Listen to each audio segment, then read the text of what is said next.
Okay, hi, everybody. Robin Kelson. I'm delighted to be here.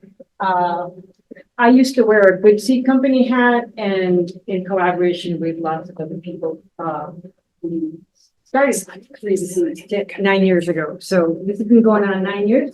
Next year's going to be the 10th, and it's just extraordinary to see that it just keeps growing. So there are over 1,000 people that come every year to this event, and you guys represent 2% of Flathead County's population. That's just extraordinary to see how many people are really dedicated to growing healthy food in their homes and community gardens. So, but today, I no longer have the Good Seed Company, and I'm here representing another organization called Arrow, and it's also Abundant Montana. And if you'll give me permission, I'm going to use a new slide deck that we've developed that explains who we are as an organization, because it provides the context for the conversation we're going to have today about this campaign called 33 by 33. And it's a campaign to get 33% Montana grown food on all Montana plates by 2033. So I want to give you context, and the easiest way for me to do it is with this little slide deck. But then we're going to spend the majority of our time letting you guys do your brainstorming, because you have a lot of knowledge, expertise, and ideas. And we want to get your ideas as home gardeners and home growers about ways that we can use your expertise to help grow more foods as community gardeners for our communities. Like what would 33% Montana grown food in your community look like for you guys? So be thinking about that as I zip through this little slide deck. And then my vision is that you guys are going to turn around and work at that table. You guys will turn around and work at that table. And then you guys, row 3, will turn around and work with the 4th row. And then you guys will come over there and you'll join this team, and it'll be easy peasy. So I got paper and pens, but let me just get through this first. So this is our direction as our organization, but in my honest opinion, we're just representing everybody's direction moving forward. So here we go. Yeah, okay, so Arrow, for 50 years, Arrow's worked at the intersection of renewable energy, sustainable agriculture, and community food systems. And this organization's niche happens to be in creating knowledge, bridging the knowledge gaps that might exist in the state in a way that creates enduring community impact. And it's always with solution-driven education. How do we solve problems? And it's because the organization was founded by farmers and ranchers, so we're trying to figure out how to get energy on their farms during the energy crisis in the 70s. They needed fuel to put on their tractors, they needed electricity to run their pumps, and this was a big issue. So these farmers and ranchers, said, well, how do we do it? And nobody knew how to do it in our state. So they just figured it out. And then they went around the state teaching other people. So this is a little hyperbole, but basically it represents the state of renewable energy knowledge in the 70s. Was kind of like that at the time of this energy crisis in the 70s. But after that, and after really many, many years, this is decades of work, but all community driven, all community supported. There's lots of knowledge at a very deep level across the state, like it's foundational. And nobody cares or knows that it comes from Arrow at any point. But there's just so much information. We have those resources exist across our state. And similarly, in the farming crisis that started in the 80s, Montana farmers were hit really hard by that. And this, again, a little hyperbole, but the state of regenerative, organic, sustainable agriculture in our post-World War II white settler farming knowledge was pretty much zero in the state. Prior to the industrialization of agriculture, as many of you know, with the advent of the results of World War II and the years after that, in earlier decades before that, obviously we did used to grow organically because we didn't have chemical agriculture, but we've forgotten that knowledge. So that knowledge was kind of missing. And these farmers and ranchers basically just did the work over the next 20 years, figuring out how to grow it themselves and teaching all the other farmers and ranchers in the state knowledge that was not yet available through our extension services or our university systems. So that's that. So with respect to Arrow, you know, the status of our efforts at a community foundational impact level, we feel like we've done the job that we set out to do with respect to providing resources on alternative energy and on sustainable agriculture. Now there are so many more resources that are so more detailed and available by all sorts of organizations at the community level, regional level, and across the state, that you don't need us to do that anymore. That's done. But a work in progress is creating a sustainable food system and those resources that feed Montanans. That we see as still a work in progress. So really, we need more Montana food on all Montana plates. So moving forward, this is our 50th year, and we're using this to pivot. And this is where we're dedicating 100% of our efforts moving forward. And our goal, as I mentioned, is 33% that food Montanans is grown in Montana by 2033. Now, what does that mean? That means not only buying food from Montana farms and ranches, but also more backyard growing. It also means community farming, whether we're growing through our civic organizations for our food banks or schools, and also learning better how to forage, hunt, or fish. So the good news is we're not starting from scratch the way we did in the early days. We have all the resources that have been built and that are embedded in our communities now. So that's everybody. So we're moving with that. And then just to take a moment and kind of hit this home, why is growing a resilient and reliable Montana food system important? 1950, we produced 70% of our own food supply here in Montana. Today, that's down to 3%, right? The absolute antithesis of sustainability. So the vulnerabilities of that system, we all experienced them real time in COVID. And the loss of our diverse small crop family farms has resulted in a loss of infrastructure for how to grow that food if we need it again. So we have to rebuild that infrastructure. And as we've disconnected ourselves from that system, we have lost our understanding of our connection to that food. We have to remember what that's like. And as a result of having lost that connection, we're in danger of having relinquished our fundamental right to have choice in the nourishing foods that feed us at an individual level, at a family level, and at a community level, right? You all know that because you all grow your own food. So our solution is a resilient and reliable Montana food system.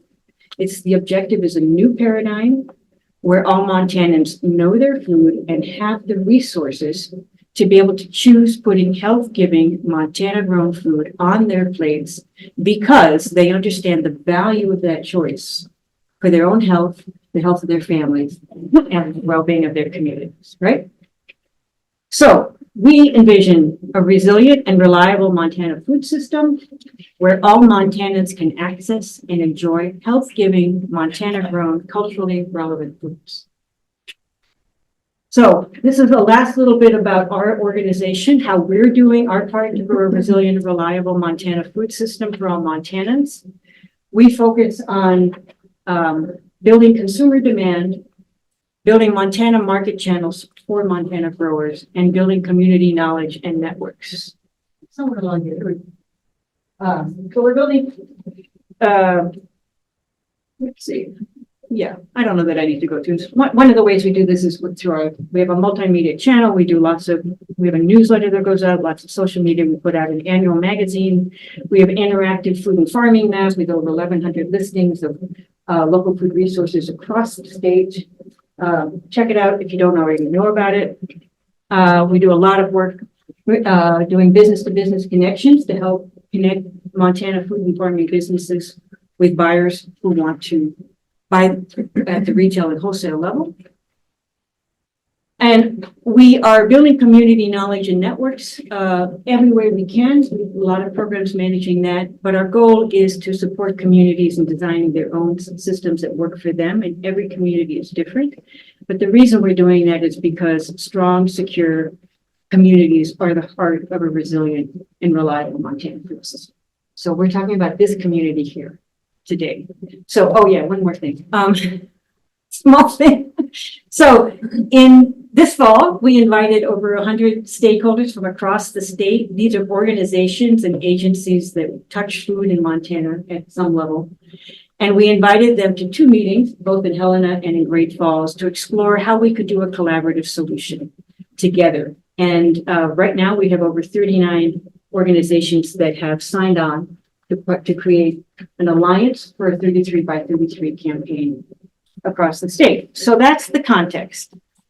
And that's what I wanted. But so what that 33 by 33 means in our mind, this alliance, because now I'm wearing the alliance hat, is we want to give everybody permission and agency to figure out what 33 by 33 means to you. So for example, we have a number of organizations that work to get, they work in the school systems about, they work with food directors and they're interested in creating better health in the food that goes into schools. And they're all figuring out how can we get 33% Montana grown food on all student plates in all schools in Montana by 2033. So that's going to be their focus. And they think that's completely doable. So we can check that with them. I want to explore with you guys, what can we do in this community? Like what would a win of 33 by 33 look like here in this community? Well, how many of you grow your own food right now? And anyway, that's awesome. Great. All right. How many of you grow for your community at any level? Grow for other people besides yourself? That's okay. So I am going to, so I'm so bad at this. So you have a little, just sometime before you leave today, pretty please, there is a QR code with a survey here. If you could just take it, it's a 4-minute survey. It's going to give us some information about how you grow, what you grow, and help us figure out how we as this alliance can support communities growing more food. That's great. But today, I want to turn you guys into your little groups, and these are the questions we came up with as a way to start your thinking. They are, what excites you about growing 33 by 33 in your community? They are, what could 33 by 33 look like where you live? What resources do you already have in hand? What resources do you think you might need? What groups, people, or agencies would be helpful that you don't already connect with? Like, who do we want to bring to the table? And what other questions or ideas would be important to consider? What are we not yet thinking about? So I just really want to explore collaborating to have a conversation about it. So I'm going to give us, we have till 11:30, is that right? I think 11:45. Oh, really? Yeah, because we started at 10:45. I thought it was 11. Okay, I'm going to talk at 1 speed, not 1.5 speed. But so let's take a second to chat then. I just thrown a lot of information at you. Anybody have any thoughts, any questions? Yeah, go ahead. Yeah, how is that? Seems like that would be difficult to measure. Yeah. How did they measure, 1950 versus today versus your objective? How will that be measured? And who is doing the measure? So these are all excellent questions. So this alliance, we have about 100 people working on this. There are folks who are working on that. I don't have an answer for that right this minute. There is a report that came out, just so you all know, there's a report that came out. If you go to a website called Grow Montana, which is a food policy coalition in the state, they commissioned a report in 2022 called Economic Impact of Local Food. And that was done by an economic organization called Highland Economics. And they're the ones that arrived at the 3%. And I can't, in this moment, recite the basis of the metrics, but there's a lot of work. Okay, what was the study name one more time? Economic impact of local food in Montana. If we just go to Grow Montana, and you'll find it. Yeah. I think what's interesting to mention too, to put it in perspective, is when you and I were growing up, there was 3 billion people on this planet. Now there's 7.5, 8. So when you look at the percentages back then, in the fifties, who grew their own food compared to what we're doing now, it's even worse. Well, good point, and I think it tees into actually a really cool thing, which is that Montana is actually a unicorn. Because this 3% of our own food supply is common among most of the states that are not primarily agricultural states. It's not gonna be true for California, Washington, Oregon, but New York, Florida, Louisiana, for most of those states, they're in the single digits.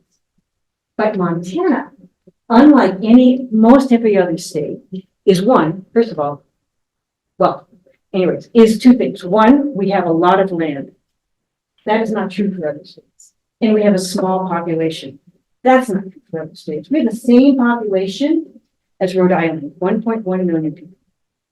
I mean, ask me, how many times do you think the state of Rhode Island fits in Montana? No, I mean, I want to know. Give it a guess. Go ahead. 200.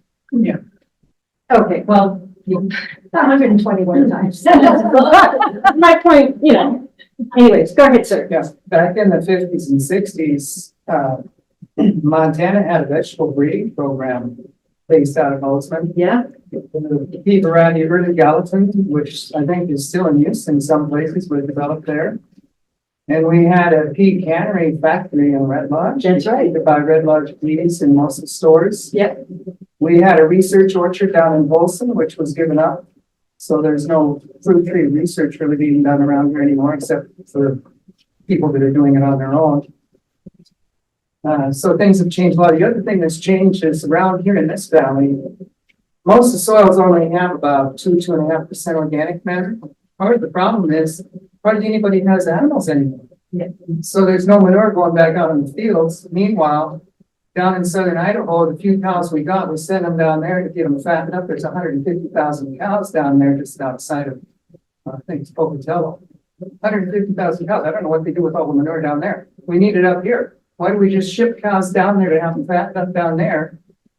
And we don't have any manure to put on the fields here. excellent idea. So we have 2 cows for every 1 person in Montana, and 2% of our beef stays in the state.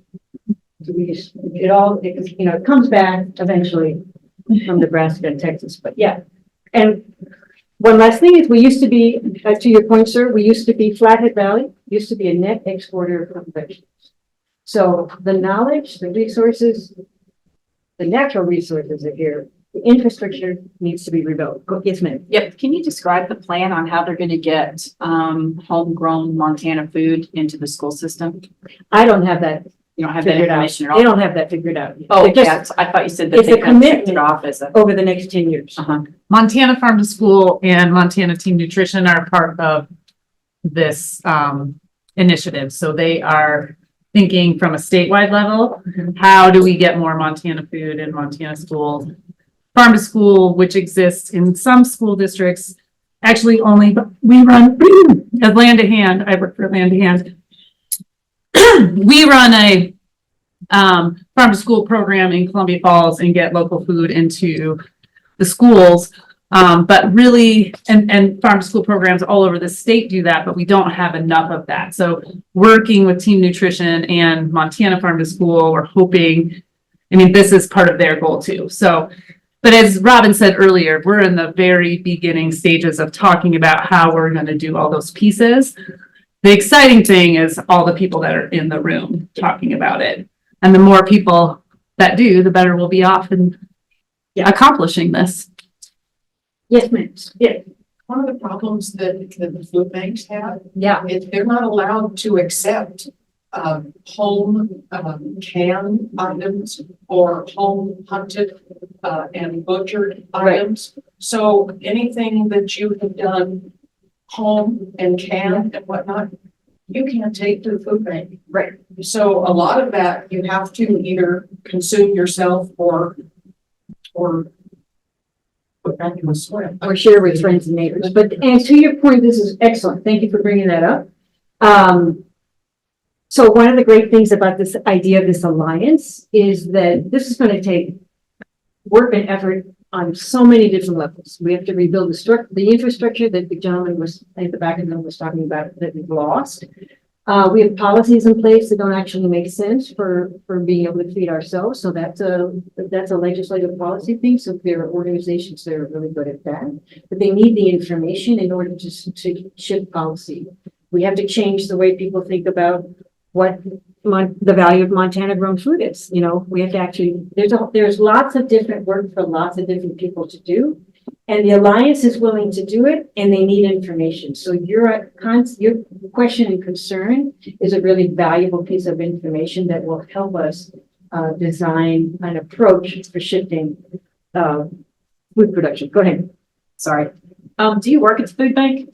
Do you in Big Fork? Have you noticed that folks are happy to receive homegrown foods from other areas?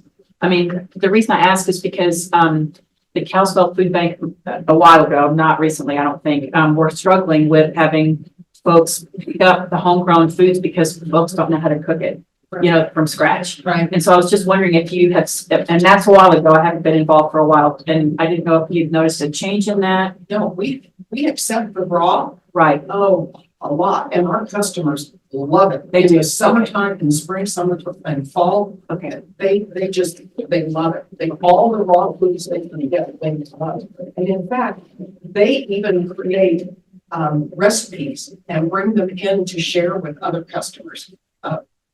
For what they've done with the food. It's great. That's good to hear. But the fish that people catch, they can't bring that in. Right. The animals that they have hunted, they can't bring that in. There is a program for hunters called Hunters for Hunger. But only particular food banks can do it as if they can handle it. But North Valley Food Bank does it. And there actually is a statewide program. And they have a butchering facility. Right, at Blackfish. Right. And I think they can probably help with, because I mean, they do a great job of distributing out to other pantries. I know they get to Big Fork a lot. I'm part of a coalition of pantries that we meet pretty regularly to talk about such things. And I would say too, to echo what you said about, you know, raw produce, I think during COVID, Montana had that Montana food boxes, and they were big vegetable boxes, and people were so excited about them, and they weren't very successful throughout the nation, but in the state of Montana, we did a really good job of distributing fruits and vegetables to many community members who were struggling and people who were just scared because it was scary in the beginning, right? And I would echo that. You know, our clients are very excited. We've done a lot of education. We do a big food prescription program. So we work with 8 Logan Health clinics and do prescribe food insecure patients with a fruit and vegetable box. And we do a lot of education on storage and uses, which has been really great. But I would say everyone's pretty excited to get local fruits and vegetables. Yes, see, I think one of the reasons why this percentages drop is because our diets changed. You know, people are not eating the homegrown food as much as they're going more to the processed stuff. So I think a lot of they're just not accessing that probably because they don't want to. But I remember at one time, San Francisco was trying to get most of their food in a 200-mile radius. That was their goal. And I haven't really checked to see if they've accomplished that or not, or what their process was, but it's interesting. But I know I've tried to get rid of a lot of my excess, like on Craigslist or some other things, and a lot of people just are not eating a lot of the raw, the nutritional stuff that processed food's so much cheaper, you know, and it's so much more accessible. So I think that's one of the problems is changing the diets, and I think that's what we need to start in the schools. Really concentrate on the schools. Yeah, and there are lots of school programs in the state that are working on that piece. One of them is called Grow their Harvest own, yeah. Yeah, there's a number of them. I contribute something on the word access that you mentioned. I don't want to admit it in this room, but I am originally from California. Welcome. I worked with the food banks down there for 14 years. I'm a soil guy, and I teach advanced health and nutrition, biochemistry, et cetera. What we found down there during the pandemic, we had a huge problem. You can imagine, I'm from Orange County. We have food deserts within 5 miles of some of the richest multi-trillion-dollar entitled badass California you ever saw. There's so much money. And 10 miles away in Santa Ana, there's no food. So what we did is we pioneered what we call a farm bank and actually worked with the food banks to create farms on the food bank, which we call a farm bank. And up here, of course, that would require a greenhouse. So We actually have programs like that. yeah, well, I think, if you really want to create access, and it's going to take two things. First of all, soil health, you got to have quality of food, like you're talking about. Second of all, you have to teach people what is quality food, what should you eat if you want to maintain health and resilience. And then you have to eat the food as fast as you can from the time of harvest. I mean, food degrades over 3 days, it's almost nothing. So if a plan was put forth up here, which I've been trying to get some traction on, to work with food banks to actually build greenhouses on the food bank property, get people to actually grow the food that your clients are coming in to get on the property and be able to deliver it within an hour, which we were able to do. We actually had an acre down there. We're putting out 1,000 heads of romaine every week. Beautiful, 2.5 pounds. So there's a solution there if we actually bring food banks into the equation, because there's your public-private Yeah. partnership. And they are a part of the alliance. This is a lot of that work. And already there's happening funding in the there to state. do that kind Yeah. of thing. So, which is the hardest thing to do, is to find funding to create local access. Yeah. So public-private partnerships are really a big thing if we can push that idea. And I can give you some more information on that. The Department of Ag had a big grant, LFPA. The USDA likes their acronyms, and I have too many in my head, so I don't remember what it stands for. But all the food banks in the valley received considerable amount of funds, including Flathead. I think Big Fork got some too, to purchase Montana-grown products from local farmers. Yeah. So we actually forward contract with Flathead Valley farmers for the food banks in the area. But we don't want our local farmers to be giving food to food banks for free or for less, because they need to be making a living, right? It's very important. Hard to make a living when you're giving it away. Right. So money is really important for food banks. So that's part of the solution. This new grant system that the USDA had was really great. Whether that funding will continue, we don't know.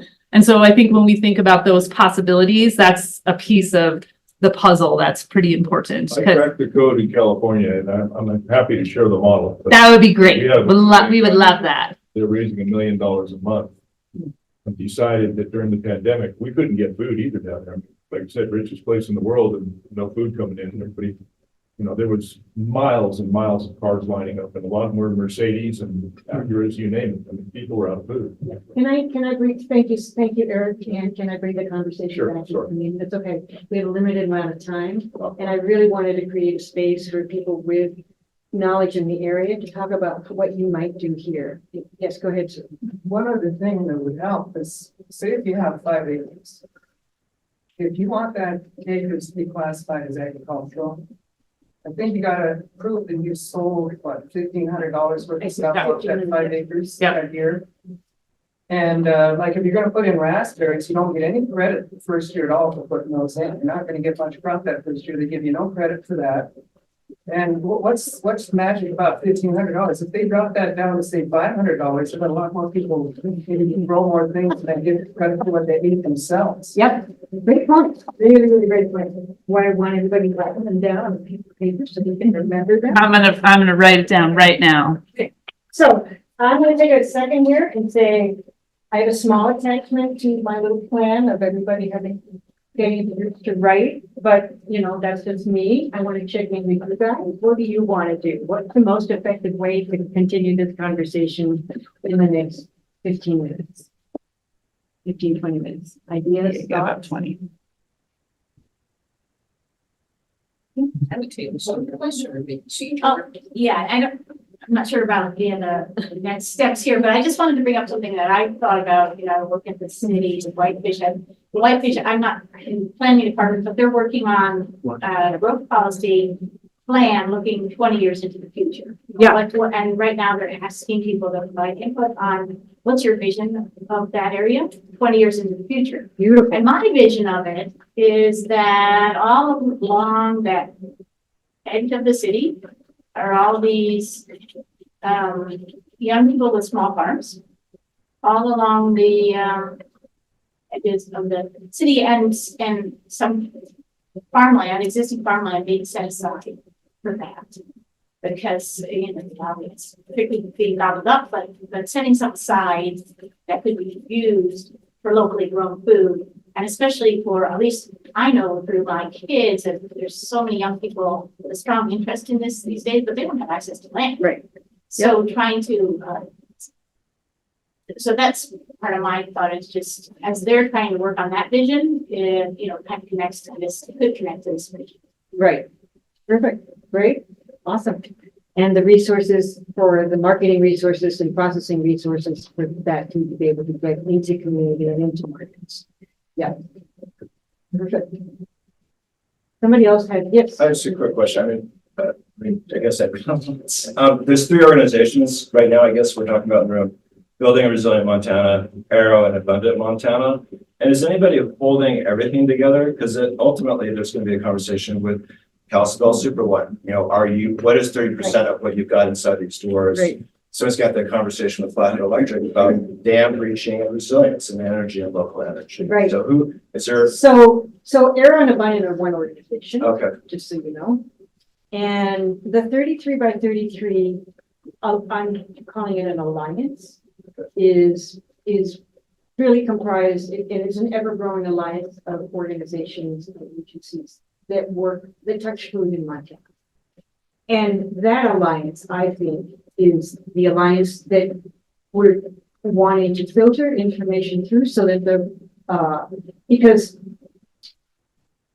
it's a whole conversation with corporate grocers who have corporate offices in other states, how to negotiate their insurance contracts that have to be negotiated, this policy that has to happen at the corporate level. But there are folks that can help drive that, you know, if we're clear that that's an approach. But the centralization, I almost feel like it's just going to be you for me. No, no, You know, whatever. like who's the one person that kind of knows what's all happening and making sure that holes are being filled? What do we say here? I think it is Aaron right now. I mean, Okay. it is Arrow. So it's Arrow. Okay. But, Right you know, this but second. they're, for now, like they're coalescing the group, you know, and they're putting together an agenda and hosting the meetings.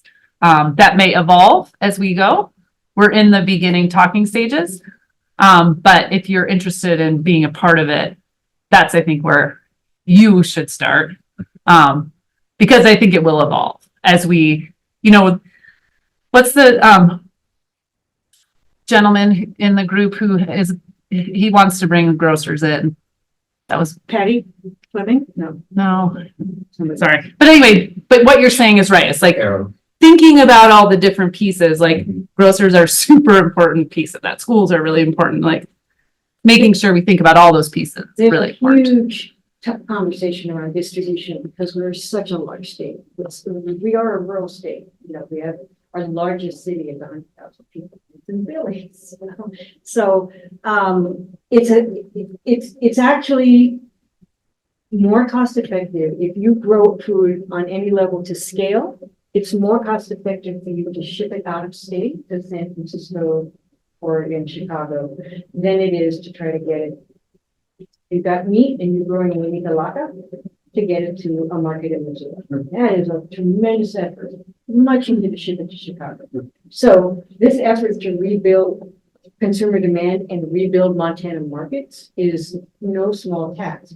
And there are a lot of people committed to making it happen. But that's a whole conversation unto itself, you know. Yeah, there's a new potential passenger rail line happening along the southern part of the state, and there's now been money put aside to do a feasibility study to include a parcel delivery service, which means we could actually get food, small, you know, not huge stuff, but we could be shipping that beef from Nicaragua to Missoula. So there's all sorts of people kind of working on this at different levels, but we need people thinking about it from all different levels so we can figure out all the pieces. And that's the goal of the Alliance.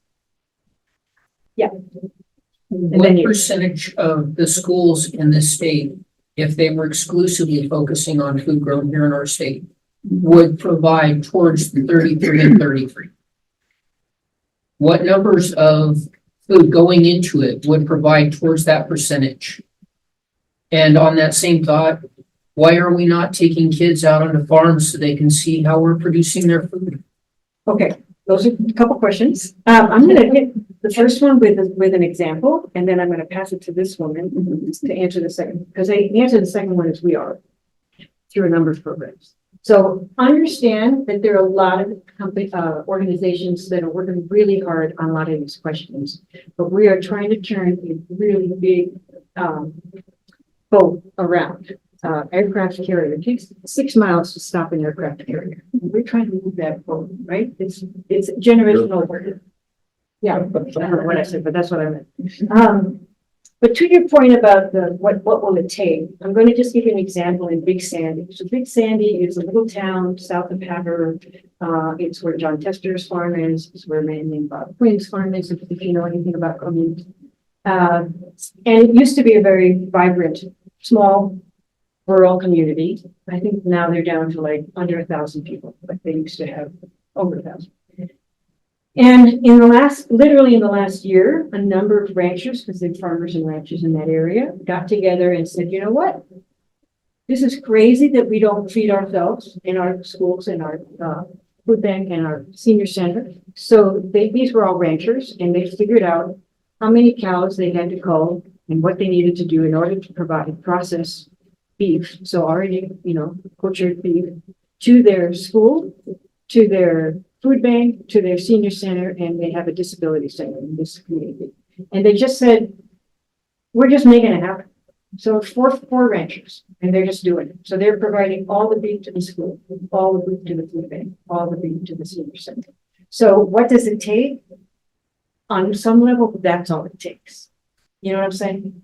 On another level, there's infrastructure that needs to happen. So in order for Big Sandy to grow all the produce that it needs, or the majority of the produce it needs for its schools, for example, probably going to need some greenhouses, probably going to need a processing center with access to a distribution system from another part of the state that processes the squash and potatoes and puts it in a form that is accessible to the school kitchen. Like those are logistics, those are considerations. But certainly doable. Yeah. And I think the other piece of what you're talking about is part of what this coalition is doing. So the first part is, where are we at right now in schools? How many schools are actually purchasing local food? And how much are they purchasing it? So that's the step that's happening right now, is looking at what's currently going on. Where is it hard to do it? Where is it easier to do it? What are the barriers? And so I think that's kind of where we're at with that right now. I think there's lots of different programs or lots of different schools that are purchasing locally. But I don't think we have a great map of the state yet on what's happening. And so I think that's kind of the first stage of this, because once we know that, then we can hopefully improve on it. That's the goal. So that doesn't totally answer your question, but that's kind of where we're at with that. What I was more specifically looking at, or more accurately, if the schools were 100% utilizing what is produced in this state, what is that going to provide towards your 33%? I mean, I think, we know that the kids are fed through schools. They are the foundation for what is going to be our future farmers. Right. Why are we not taking those kids out to the farms? Some programs are, some aren't. We need to improve that. I'm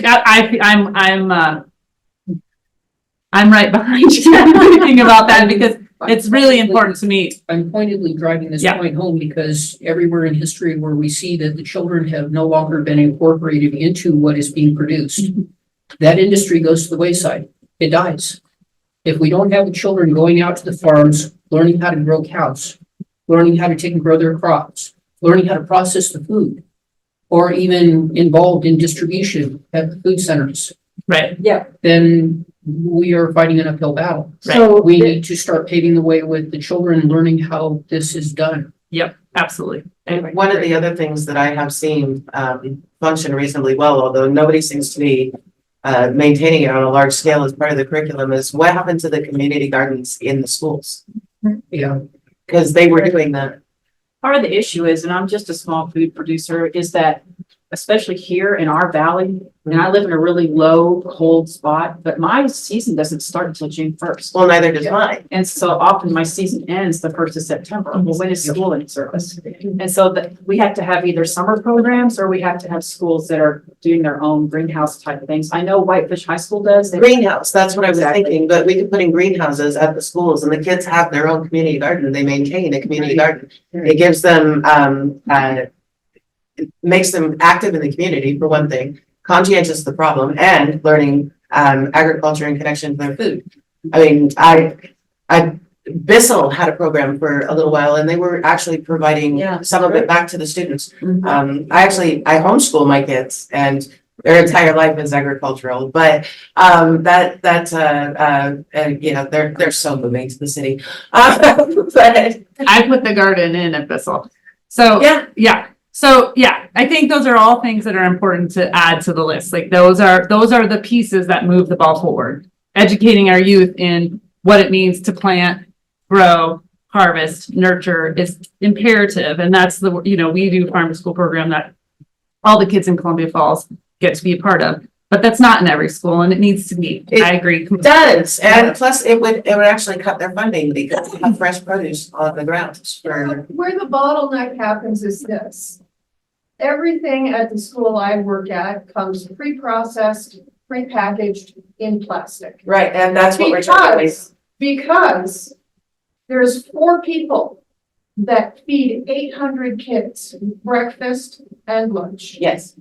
That's where the funding is. You cannot do fresh produce. Oh, yes, you can. Not when 4 people. Well, I think those are the barriers that we need to think about. And a salad bar is not that hard. So these are all excellent, Right. excellent considerations and points. And some of this is part of that process of increasing demand for local food. Some of this is shifting a paradigm of thinking that, for a whole bunch of economic reasons that don't have anything to do with the health of your family or mine, decisions have been made, and we are now we're shutting down a road on a path there. There is no, I think this is a key piece to me, there's no them out there that are going to make this change. It's up to us in Montana to make this change, and we make it at every level. So in our community, it's our voices and our school board and our PTA meeting saying, okay, I know we've been doing this. I understand the budget is only for 4 people. I understand where we are, and that is not okay anymore. What do we need to do to turn this boat around? And it's not going to happen overnight. It's not going to happen overnight, but it's not going to change if we don't start making steps.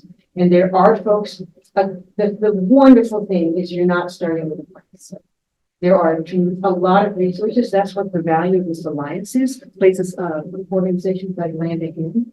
If you talk to Gretchen or anyone on her team, she's a lot of resources that can help you if you want to start making the thought, trying to shift that consciousness at the school level.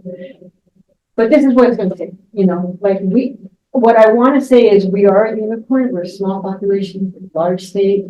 It's just our will and our willingness to make it happen. So I'm excited. Yes. A real quick suggestion. There's a group in Columbia Falls. It's called Farming for the Future.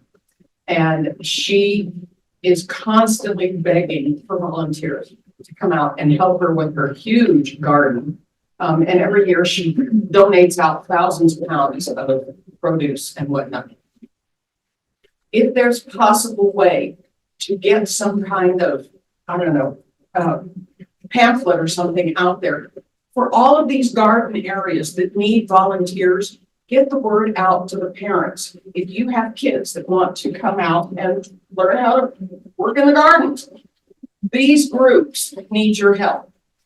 and get these kids out there. If you want them to learn how to be in the garden, let's get them out there. I know I helped her for a while, several years, and she was constantly begging for help. And the kids don't come because the parents don't know about it. So if we can get the word out there, there's lots of gardens. Ferndale, we have a garden there that they're constantly asking for volunteers. The kids would love to get out there and dig in the dirt. We have a Hands in the Dirt summer camp and we posted it and it was sold out in 10 minutes for 6 full weeks of summer camp with kids. What age? Elementary, and I think there's one middle school session, but you know, there is interest. I think it's just providing something that's organized and safe that, you know, but those are all pieces that are helpful, like I think are wonderful. Since time grows short, and I'm sure I'm not the only one that's got a page full of notes and ideas that we haven't even talked about yet, how would you like to gather these ideas that we're not gonna have time to discuss in a large group? Well, you could email hello@abundantmontana.com, or you could email hello@landtohandmt.org. Both those would be great spaces for you to send your thoughts. And if you want to be involved, we would also love to know that. Since time is short, I won't go into all a dozen of them, but I'll just pick one. I've noticed and experienced in the valley, we have small to medium-sized family farms that are been there generationally, and they're selling their, whatever they produce, commonly wheat, but other things too, into the industrial system, right? They grow their wheat, put it in the silo, ship it out along with everything else, because that's the way they've done it for 3, 4, 5 generations. When confronted with the idea of, hey, would you sell me 4 or 5 bushels on the side out of your silo so I can take it home? They're happy to do so. It just never crossed their mind to do so. And as soon as they did, they thought, oh gosh, well, I can get a premium on my per bushel price. Pretty easy if you bring your own buckets. All I gotta do is open the spigot. And then they start thinking about, oh, boy, I could get an even better price if I grew organically or all naturally or however they choose to do it. But it just never crossed their mind. And they're, you know, like they're the small and medium sized ones that have been here forever. A way to reach out, seeking ways to reach out and bring these people in. Because now we're diverting some amount of staple products, you know, again, I go back to wheat from the industrial system and diverting it into the local system, which is only going to help build the infrastructure to continue that growth. And our schools are also, I mean, you've got in at the high school level, the Future Governments of America and the unified elementary classes in front of the field to go to that, you know, activity day and all of that with that. And it's, you know, but a lot of it is also, it just, you know, as you as parents doing it, it kind of that has, but almost has to be homegrown too. It's not just something that schools can have to be the responsibility for it. It's as a parent, a family tradition sort of thing. And to kind of piggyback on this gentleman's idea, that talked about the food banks, having a greenhouse, capable people that come to the, food bank for food. I mean, I'm not talking to someone that's, you know, just in a wheelchair, but capable people coming in for that food could also help in that family. That would be a great way to feel like a return. 100%. Yeah, Helena Food Share does that, and their new facility is going to have a big farm area. Return. Yeah. Yeah. Livingston Research Center has developed a similar model. We have 4 more minutes, and I want to tell you a story that might be inspiring. I hope. How many of you have heard of a program or a project called Montana Marinara? Okay, so this is to the school systems. So we have one small vegetable processing center that's dedicated to processing Montana grown food, and it's in Ronan. It's called the Mission Mountain Enterprise Center. And they, through the work of a woman named Jan Tusick, organized an improvement on the tomato sauce that typically gets put on kids' spaghetti. down their school lunches. So turned out that spaghetti is one of the favorite things that kids would eat, and they love spaghetti and tomato sauce. And they were required through the system that we currently have, to use canned tomatoes that come, I don't know where they come from. They don't come from Montana. And she said, okay, we'll agree to buy that for the state, provided that we can augment it with Montana grown onions, squash. I don't even know all the herbs and vegetables, but it's a chunky, now it's a delicious chunky, sauce. And then they have, and so they created this thing called Montana marinara, and it's now, they taste tested it at all the schools, before they actually launched it, and everybody loved it. So now it is the tomato sauce that is being used in the schools across the state. And that's an example of, we're taking care of ourselves, and we can just keep expanding on that. They have a whole other program to get more protein into the school lunches through lentils, which are Montana grown, and are a great, high protein, healthy food that we grow organically in the state. We're the largest acreage of organic lentil in the country. So anywho, I just want to let you know that you're going to be standing on shoulders of other people who have been working on this for a long time, and you can help expand and develop and further the reach of others. You have a lot of support. So we are now at time. Thank you for your time.